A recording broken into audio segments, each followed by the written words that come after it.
કેમ છો ધોરણ 7ના વિદ્યાર્થી મિત્રો? આજે આપણે ગુજરાતી વિષયમાં પાઠ 6 ભીખુનો અભ્યાસ કરવાનો છે. પાઠનું નામ છે ભીખુ. આ એક પાત્રનું નામ છે. પાઠમાં જે 10-12 વર્ષનો નાનકડો છોકરો છે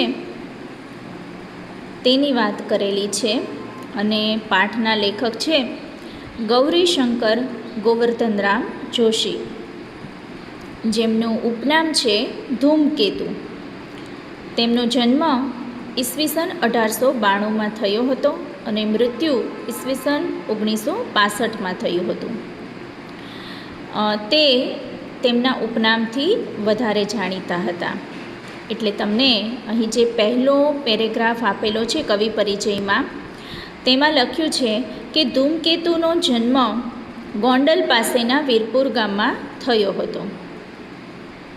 ગુજરાતી સાહિત્યમાં ટૂંકી વાર્તાના ક્ષેત્રે ધૂમકેતુનું પ્રદાન વિશેષ જાણીતું છે.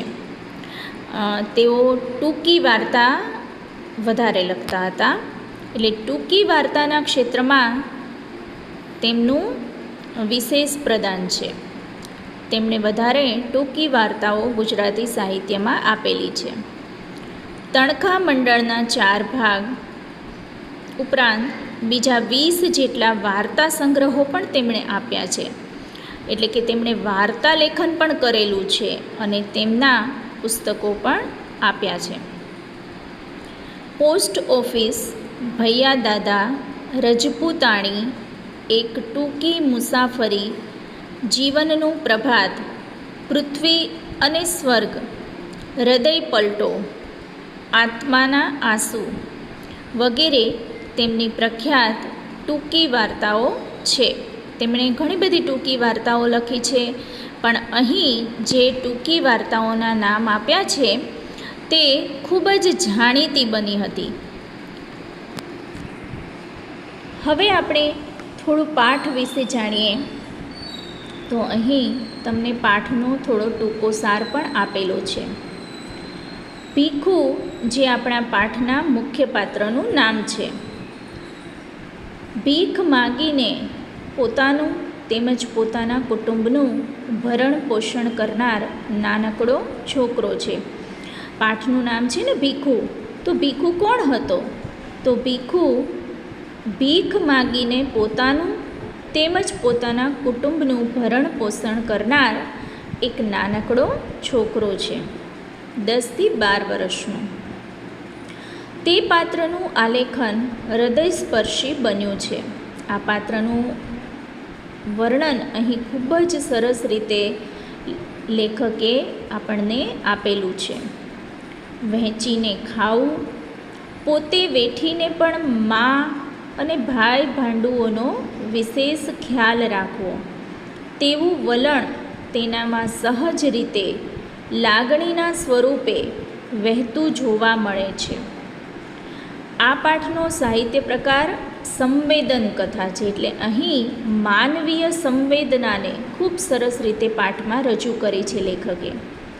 લેખકે અહીં ભીખુના પાત્ર દ્વારા શું વાત સમજાવી છે કે વેચીને ખાવું અને પોતે વેઠીને પણ પોતાની મા અને તેના નાના ભાઈ બહેનનો વિશેષ ખ્યાલ રાખવો, તેમનું ધ્યાન રાખવું, એવું વલણ અહીં ભીખુના પાત્ર દ્વારા લેખકે સમજાવ્યું છે.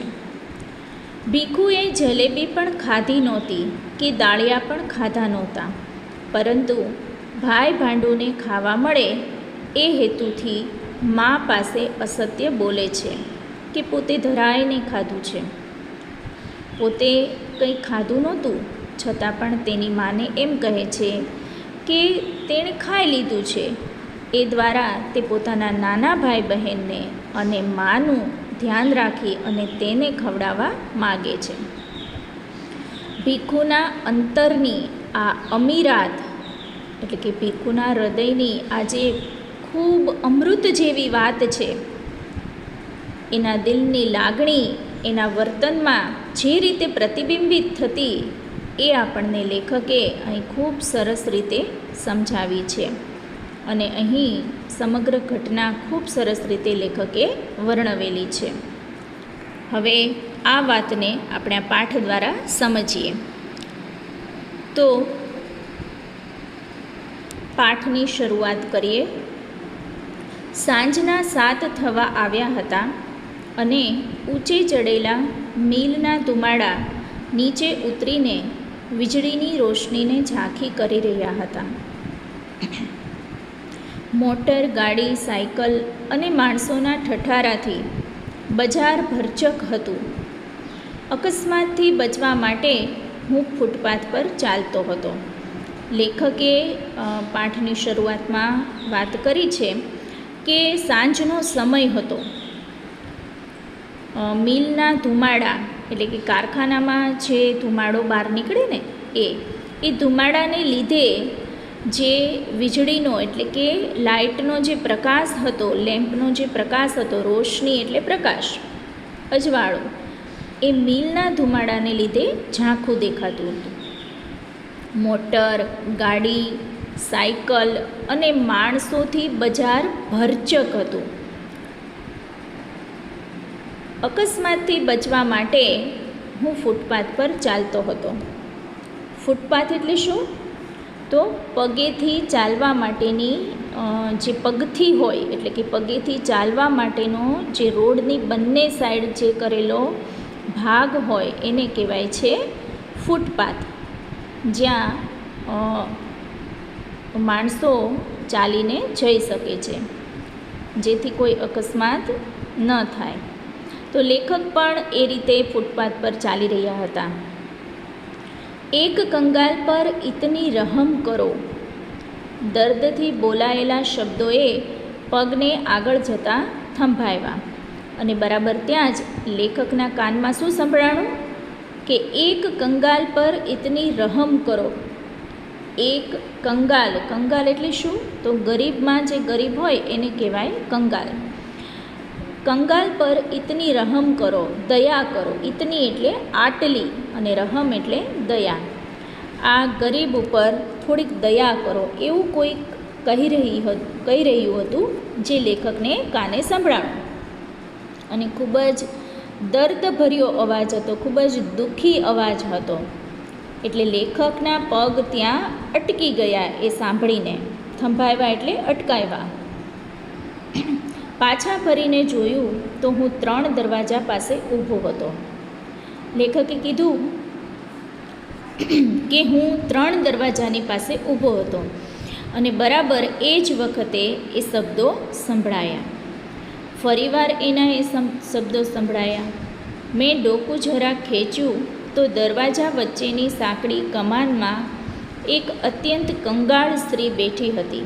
તેણે જરાક પોતાનું માથું ફેરવીને જોયું તો દરવાજા વચ્ચેની સાંકડી કમાનમાં, કમાન એટલે ધનુષ્ય જેવા વળાંકવાળી રચના હોય ને એને કમાન કહેવાય.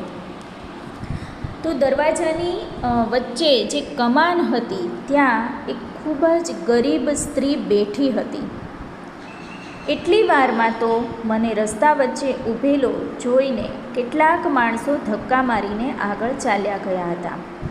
લેખક કહે છે કે હું આ જોવા માટે જેટલી વાર ઊભો રહ્યો એટલી વારમાં તો કેટલાય લોકો મને ધક્કો મારીને આગળ ચાલતા થયા. એટલે એનો અર્થ શું કે ત્યાં એ વખતે માણસોની ભીડ વધારે હતી. એવામાં વચ્ચેના સરિયામ માર્ગ પર એક નાના છોકરાને રસ્તો ઓળંગતા મોટરના મોંમાં મૃત્યુના મુખમાં જતો જોઈ મારી રાડ ફાટી ગઈ. હવે એ વખતે પાછું શું થયું કે રસ્તા પર એક છોકરો માર્ગ ઓળંગતો હતો એટલે કે રસ્તો ઓળંગતો હતો અને એટલામાં ત્યાં મોટર આવી અને બરાબર મોટર સાથે અથડાતા એ બચી તો ગયો પણ મારા મોઢામાંથી રાડ ફાટી ગઈ. એટલે કે ચીસ નીકળી ગઈ મારા મોઢામાંથી. ડરને લીધે ચીસ નીકળી ગઈ. રાડ ફાટી જવી એટલે શું? તો ભયથી ચીસ પડી જવી. સહજ જ એ તરફ હું દોડ્યો પણ તે પહેલાં તો સોફરે અત્યંત ચાલાકીથી છોકરાને ઉગારી લીધો. હવે મને જેવું એમ લાગ્યું કે આ છોકરો મોટર સાથે અથડાઈ જશે, એટલે હું તરત જ એ તરફ દોડ્યો તેને બચાવવા માટે. પણ એ પહેલાં તો સોફરે એટલે કે મોટરના ડ્રાઈવરે અત્યંત ચાલાકીથી, ખૂબ જ હોશિયારીથી એ છોકરાને બચાવી લીધો. એટલે કે તેણે મોટર અટકાવી દીધી ને તેની મા આગળ વધી અને હાંફળી ફાંફળી દોડતી હતી તેના તરફ એક ઠપકાભરી નજર નાખી હોર્ન વગાડી મોટર આગળ ચલાવી મૂકી. જે છોકરો મોટર સાથે અથડાતા બચી ગયો હતો તેની મા પણ આ જોઈને હાંફળી ફાંફળી એટલે કે ખૂબ ગભરાયેલી એ તરફ દોડી અને પેલા મોટરવાળાએ તેની સામે કેવી નજરથી જોયું? ઠપકાભરી નજરથી.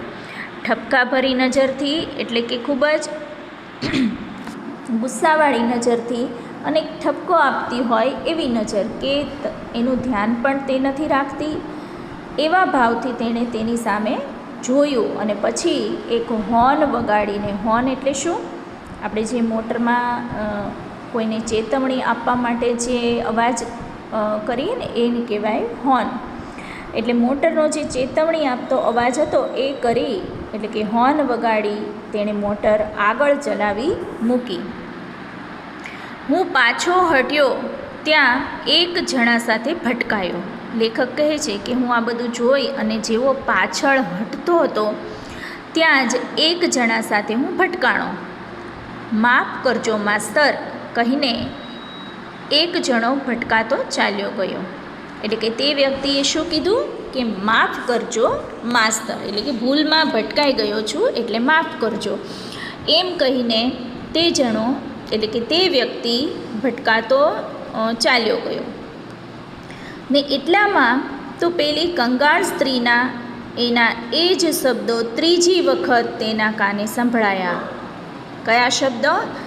એક કંગાલ પર ઇતની રહમ કરો. ફરી લેખકનું ધ્યાન એ તરફ ગયું. એ સ્ત્રી ફરી એકવાર બોલી કે એક કંગાલ પર ઇતની રહમ કરો, એટલે કે આ ગરીબ ઉપર થોડીક દયા કરો. એ સ્ત્રી બેઠી હતી તે ખૂણામાં અંધારામાં મેં નજર ફેરવી. હવે લેખકે જે સ્ત્રી ત્યાં બેઠી હતી એ ખૂણા તરફ જોયું. અંધારું હતું થોડું. તેના પગ પાસે ઉઘાડે શરીરે 3 છોકરા સૂતા હતા ને તેના ખોળામાં એક નાનું બચ્ચું દયામણો મોં રાખીને આવનાર જનારની સામે જોયા કરતું હતું.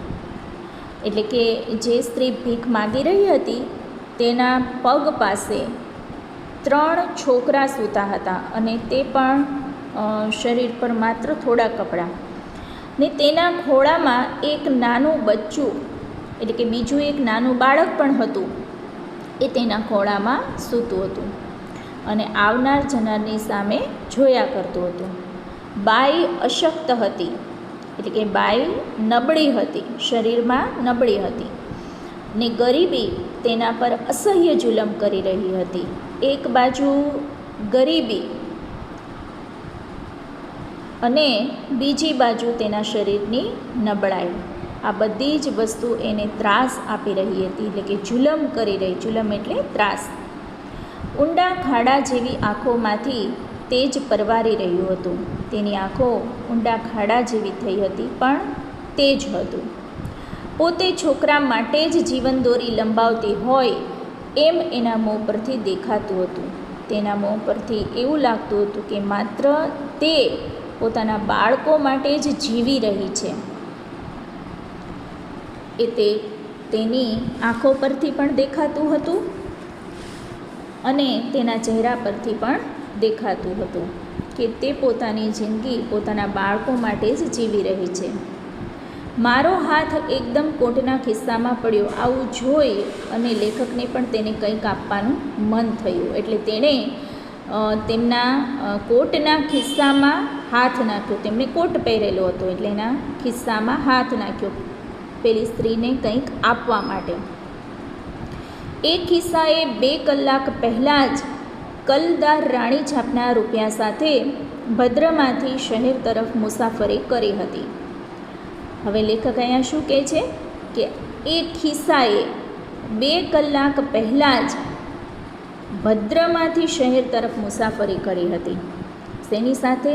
તો કે કલદાર રાણી છાપના રૂપિયા સાથે. એટલે કે જે પહેલાંના સમયમાં સિક્કાઓ હતા ને એની વાત છે, રાણી છાપ સિક્કાઓ. એટલે કે જે કલદાર રાણી છાપનો સિક્કો, એટલે કે ચાંદીની રણકારવાળો સિક્કો. રાણી છાપ સિક્કો એટલે શું? તો કે ઇંગ્લેન્ડની રાણી વિક્ટોરિયાની છાપવાળો સિક્કો આવતો, એ તેમની પાસે હતો. પણ તેમણે જે મુસાફરી કરી ભદ્રમાંથી એટલે શું? તો અમદાવાદનો એક ભદ્રનો કિલ્લો છે, એટલે ભદ્રનો વિસ્તાર કહેવાય છે. તો એ ભદ્રમાંથી તેણે શહેર તરફ મુસાફરી કરી હતી, આજુબાજુના વિસ્તારમાં.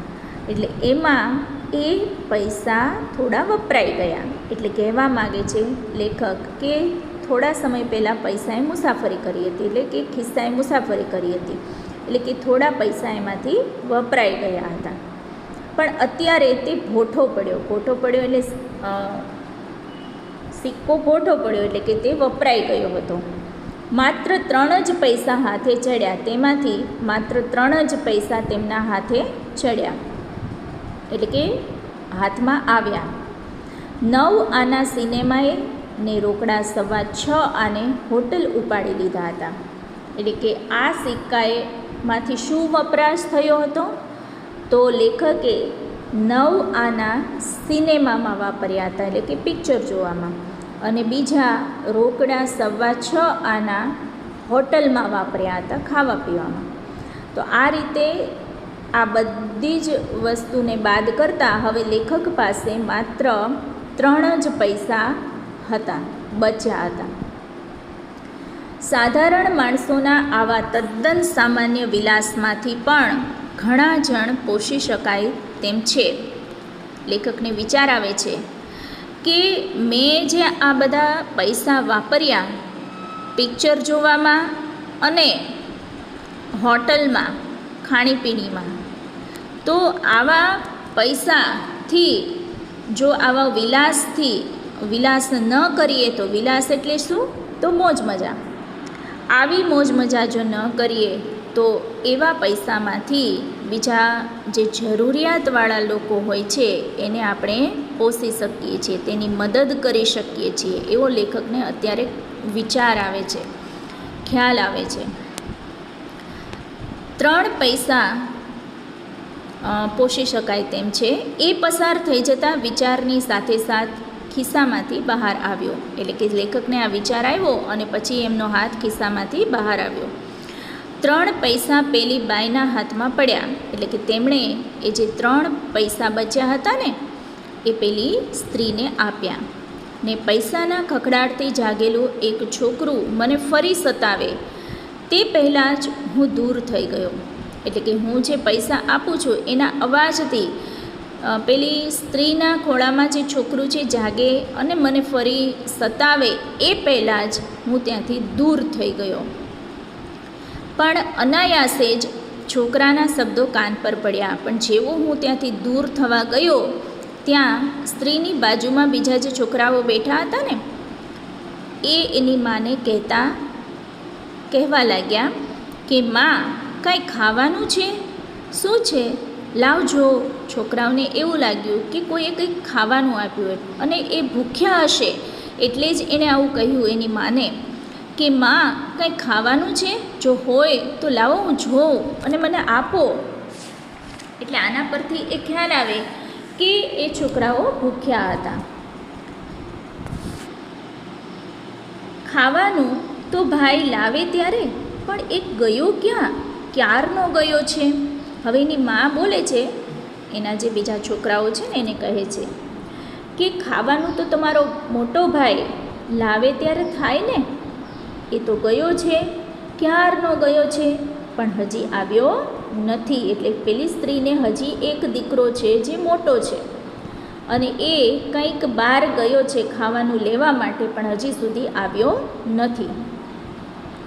પાછળથી લારીવાળાનો હટો ભાઈ હટોનો અવાજ આવતા હું એક તરફ ખસ્યો ને સિંગોડાવાળાના એક જ જાતના સ્વરોની વચ્ચે થઈ પગથી પર ચડી ગયો. આ જ્યારે હું સાંભળતો હતો ત્યારે એક પાછળથી લારીવાળાનો અવાજ આવ્યો કે હટો ભાઈ હટો, એટલે કે તમે અહીંથી આઘા રહો. અને પછી હું એક બાજુ ખસ્યો અને પગથી પર ચડી ગયો, એટલે કે ત્યાં નાની એવી પગથી હતી પગેથી ચાલવાની, એના પર હું ચડી ગયો. ફૂલોની છાબડીઓ પર, નાળિયેર પર, સાબુ પર, ગોળ પર એમ અનેક પદાર્થો પર ફરતી દ્રષ્ટિ સામેના રસ્તા પર મીઠાઈની 2 દુકાનો છે તેની આગળ જામેલી લોકોની ઠઠ તરફ ખેંચાઈ. હવે મારી નજર ઘણી જગ્યાએ ગઈ. એમ લેખક કહે છે કે ફૂલોની છાબડીઓ પર ગઈ, એટલે કે આજુબાજુમાં ઘણી બધી વસ્તુઓ વેચતી જગ્યા હતી, દુકાનો હતી, તેના પર ગઈ. પછી નાળિયેર વેચતી જગ્યા પર ગઈ, કોઈ જગ્યાએ સાબુ વેચાઈ રહ્યો હતો, કોઈ જગ્યાએ ગોળ વેચાઈ રહ્યો હતો. આ બધી જ જગ્યાએ મારી નજર ગઈ. અને સાથે સામેના રસ્તા પર મીઠાઈની 2 દુકાનો હતી અને ત્યાં લોકોની ભીડ જામેલી હતી. લોકોની ઠઠ એટલે કે લોકોની ભીડ જામેલી હતી, તેના તરફ મારી નજર ગઈ. કંઈક તહેવાર હતો ને બંને દુકાનદારોએ રોશની કરી હતી. મારા પગલાં સહજ તે તરફ વળ્યા. એટલે કે કંઈક તહેવાર હતો એવું લાગતું હતું અને દુકાનવાળાઓએ રોશની કરેલી હતી અને હું એ તરફ ગયો. મારા પગલાં સહેજ તે તરફ વળ્યા, એનો અર્થ કે હું તે તરફ ગયો. દુકાનમાં ગોઠવેલી મીઠાઈને જોવા માટે ઘણા ખરા ઊભા હતા. કેટલીક પારસી બાઈઓ મીઠાઈની ખરીદી કરતી હતી, પણ સૌથી દૂર ખૂણામાં એક નાનો 10-12 વર્ષનો છોકરો અત્યંત તૃષ્ણાથી અનિમેષ દ્રષ્ટિએ મીઠાઈના થાળ તરફ, ખાસ કરીને સૌથી આગળ પડેલા જલેબીના ચકચકિત ગુજળાઓ તરફ જોઈ રહ્યો હતો. અચાનક મેં એને જોયો. ભક્તિભાવથી જાણે એની દ્રષ્ટિ ત્યાં ચોંટી રહી હતી. લેખકના પગ એ દુકાન તરફ વળે છે, મીઠાઈની દુકાન તરફ, અને દુકાનમાં ગોઠવેલી મીઠાઈને જોવા માટે ઘણા બધા લોકો ઊભા હતા. કેટલાક ખરીદી કરી રહ્યા હતા. એમાં કેટલીક પારસી બાઈઓ પણ હતી, પારસી સ્ત્રીઓ, એ પણ મીઠાઈની ખરીદી કરી રહી હતી. પણ ત્યાં દૂર ખૂણામાં એક નાનો 10-12 વર્ષનો છોકરો હતો અને એ ખૂબ જ તૃષ્ણાથી એટલે ઈચ્છાથી, જલેબી ખાવાની ઈચ્છાથી અનિમેષ દ્રષ્ટિએ એટલે એક ધાર્યું જોવું, મટકું માર્યા વગર જોવું, એને કહેવાય અનિમેષ દ્રષ્ટિ. મટકું માર્યા વિના અનિમેષ દ્રષ્ટિએ મીઠાઈના થાળ તરફ, ખાસ કરીને જે આગળ જલેબીનો થાળ હતો ને, એમાં સરસ મજાના જલેબીના ગૂંચળાઓ હતા, એના તરફ એ જોઈ રહ્યો હતો.